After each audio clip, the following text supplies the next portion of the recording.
तयार करून टाकवली. असंच माणसानं नाटक हे सतत पुढे न्यावं लागतं.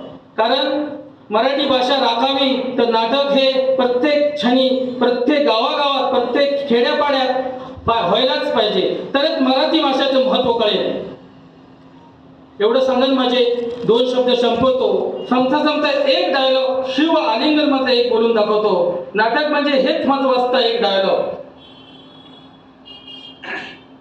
महाराज, त्या अफजल खानाचं काय घेऊन बसलात?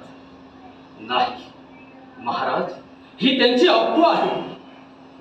त्या अफजल खानाला काय वाटलं असं हे कृत्य चालवल्यावर आमचे महाराज कशाच्या सापडतील? अरे हट, तुझ्या या कपटी कारस्थानाला बळी पडणारा हा आमचा मराठी राजा नाही, पण आमच्या या तलवारीच्या खावर तीळ छाटली जाईल. त्यांच्यासह त्यांची ती महत्वाकांक्षा.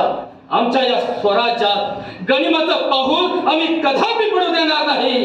अरे अरे ही आहे म्हणावं मराठ्यांची महत्वाकांक्षा. पंताजी काका सांगा, त्या खानाबरोबर आणखी कोण कोण दुष्ट आहेत?